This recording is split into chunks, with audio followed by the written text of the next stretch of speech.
Halo, perkenalkan, saya Rahayu Utari, dan dalam video ini saya akan menjelaskan tentang estimasi atau asesmen risiko pada aplikasi denda administratif di lingkungan Direktorat Jenderal SDIP, Kementerian Komunikasi dan Digital, Kemenkomdigi. Dalam pengembangan dan penerapan aplikasi denda administratif ini, terdapat beberapa tujuan utama yang ingin dicapai. Efisiensi proses, mengotomatisasi pengelolaan data pelanggaran dan denda untuk mempercepat proses kerja dan mengurangi potensi kesalahan manual.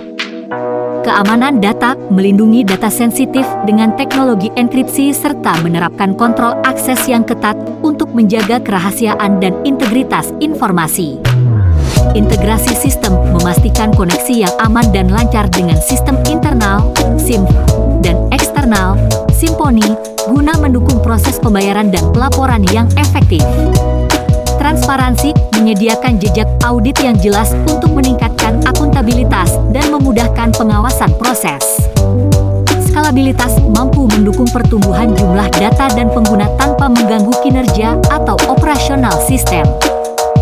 Aplikasi ini juga dilengkapi dengan berbagai fitur utama yang dirancang untuk memenuhi kebutuhan pengelolaan denda administratif secara optimal, di antaranya 1. Integrasi sistem 2, manajemen kasus 3, keamanan 4, monitoring dan laporan 5, backup dan pemulihan.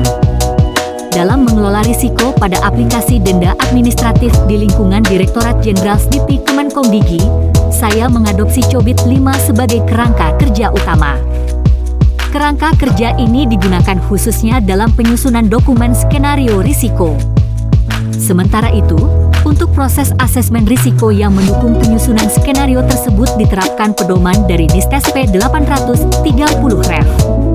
1. Metode pengumpulan data yang saya lakukan meliputi wawancara terstruktur dengan pengguna admin aplikasi denda administratif di Direktorat Jenderal SDIP Kemenkomdigi. Wawancara pertama dilakukan pada 14 Desember pukul 16 WIB melalui Zoom bersama Aulia Kuku Saputra, PIK Tim Pengelolaan Data, Sekretariat Ditjen SDIP. Sesi ini memberikan wawasan komprehensif terkait infrastruktur pendukung operasional aplikasi. Selanjutnya, saya berkorespondensi melalui WhatsApp dengan Dr. Mohan Rifko V.Sh. MH, Ketua Tim Pengelolaan Sanksi Administratif, Direktorat Pengendalian SDIP. Diskusi ini membahas proses bisnis aplikasi, kebutuhan pengembangan, serta mitigasi risiko untuk memastikan aplikasi berjalan stabil dan aman dari ancaman internal maupun eksternal. Selanjutnya melakukan analisa, di mana dengan mengacu pada Cobit 5 for Risk, terdapat 3 proses utama untuk melakukan skenario risiko, identifikasi risiko, penilaian risiko, dan respons risiko. Gambar 2 menunjukkan di mana DISTESP 830 digunakan sebagai penilaian risiko untuk membangun skenario risiko. Untuk identifikasi risiko aplikasi denda administratif di Direktorat Jenderal SDIP, saya melakukan observasi dan wawancara untuk memahami proses bisnis dan menentukan potensi threat events yang relevan. Beberapa ancaman yang teridentifikasi antara lain, SDM seperti penyalahgunaan akses dan kesalahan konfigurasi jaringan, informasi sensitif yang rentan bocor melalui serangan seperti SQL injection atau penggunaan media sosial, email yang tidak aman, infrastruktur seperti kerusakan perangkat keras dan dampak bencana alam, perangkat lunak seperti bug, kerentanan aplikasi, dan kegagalan integrasi dengan sistem lain, serta data yang berisiko hilang akibat kegagalan backup atau enkripsi yang tidak memadai. Dalam mengidentifikasi komponen risiko, terdapat beberapa elemen penting. Threat type mencakup 5 ancaman utama, yaitu malicious, accidental, error, failure, nature, dan external requirement. Aktor merujuk pada entitas yang terlibat dalam peristiwa yang mempengaruhi sistem, baik dari internal atau eksternal, yang bisa berupa manusia atau sistem otomatis.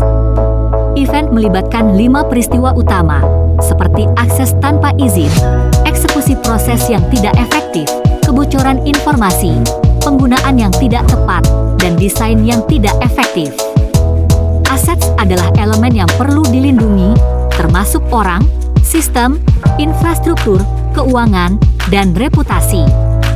Terakhir, Waktu dinilai dengan mempertimbangkan kejadian, durasi, deteksi, dan keterlambatan waktu.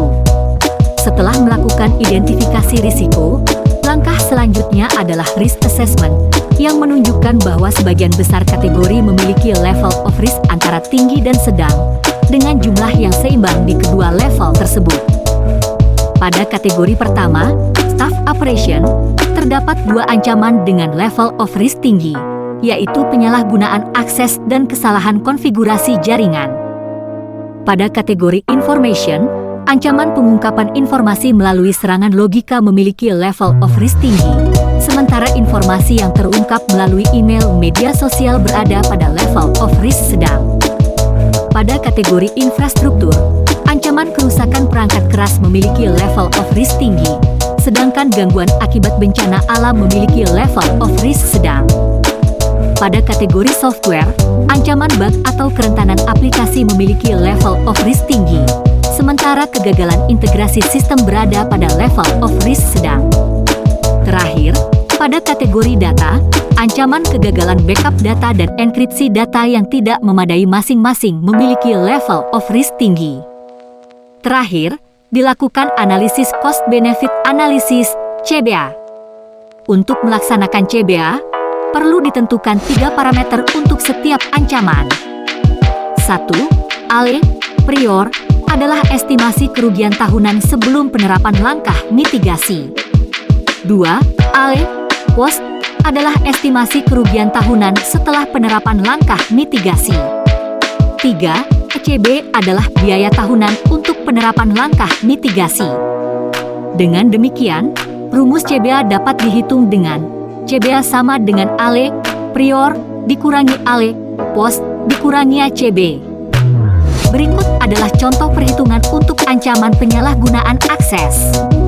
Diketahui bahwa single loss expectancy, SLE, sebesar 1 miliar, annual rate of occurrence, ARO, sebesar 0,2, ALE, prior, sebesar 200 juta, ALE, post, sebesar 50 juta, dan ACB sebesar 30 juta. Dengan memasukkan nilai-nilai tersebut ke dalam rumus cost-benefit analysis, CBA, diperoleh hasil CBA sebesar 120 juta.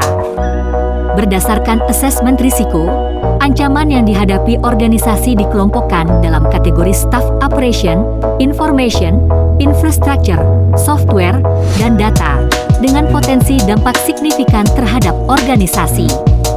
Langkah mitigasi yang diusulkan, seperti penerapan hak akses minimum, audit berkala, serta validasi konfigurasi jaringan, bertujuan mengurangi kerugian dan meningkatkan keamanan. Setelah itu, dilakukan cost-benefit analysis, CBA, untuk mengevaluasi efektivitas mitigasi. Berdasarkan perhitungan ALE, annual loss expectancy, dan ACB, hasilnya menunjukkan penghematan yang signifikan. Misalnya, mitigasi terhadap penyalahgunaan akses memberikan CBA sebesar 120 juta, sementara mitigasi terhadap kesalahan konfigurasi jaringan menghasilkan CBA sebesar 155 juta.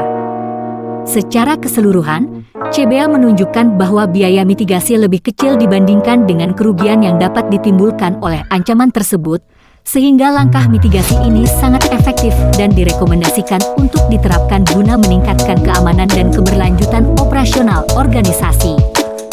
Sekian penjelasan dari saya terkait estimasi asesmen ITRIS aplikasi denda administratif di lingkungan Direktorat Jenderal DIPI Kemenkombigi. Kurang lebih mohon maaf.